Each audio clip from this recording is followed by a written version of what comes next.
What's going on, guys? So, got out of surgery last Wednesday. Yeah, still in my sling. But I walked out of a room and I had an epiphany because I saw this old Xbox. I was like, we have two Xbox One S's and an Xbox One X. So we don't really need it anymore. I'm pretty sure it's messed up anyways. But I was like, you know what? I recently upgraded my motherboard on my PC. And I still had a micro ATX. And this one might work. I might have to switch to a mini ITX. But since this Xbox is one of the bigger ones, I think this might work to where I can make a sleeper PC in this. And I know I might have room for a GPU, like very little room over here, but it would have to be a smaller one. So I think I'm just gonna go APU, the 5700G on this. And I wouldn't have to update the BIOS because I had a 5600X in it. But I might do a mini ITX, I'm not sure. Once I get inside there, like once I have use of my other arm, I'll figure it out. But I think a 5700G would be best.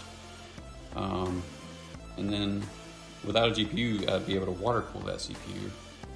Put the water cooler over here and should have room for a small form factor power supply. I won't need a big power supply since it's just APU. Won't be powering a GPU most likely. So I'll probably get away with a smaller power supply. But over the next maybe few weeks, month, I'm gonna try to procure the parts I need and record the teardown of this, the analysis, like what all I need to tear out, like plastic pieces wise to make space, and then I'll mock up a layout for this guy, a power supply, and then an AIO. Probably a small, maybe just a 120 AIO, but that should be enough. I'll even try to get a Dremel and make a new air holes or something for the AIO. Because, I mean, this has got slots on the sides, you can see, so I might not even have to do that. Might get some mesh, though, to filter it.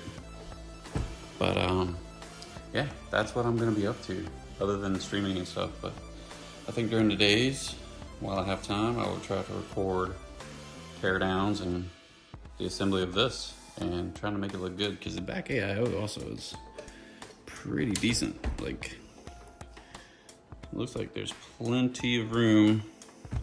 Try to do this one-handed.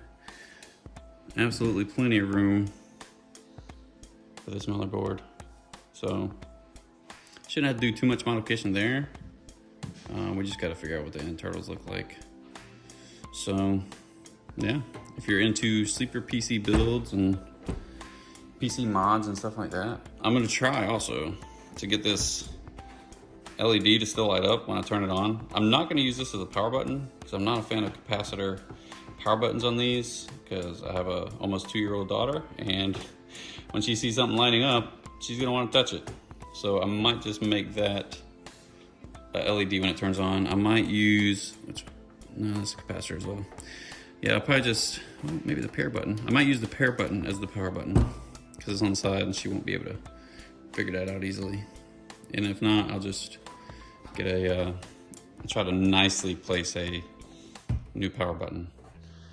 But yeah, I hope you guys enjoy this journey with me. This is my first time modding or trying to mod something like this, so it's gonna be interesting. If anybody has any tips for stuff like this, or any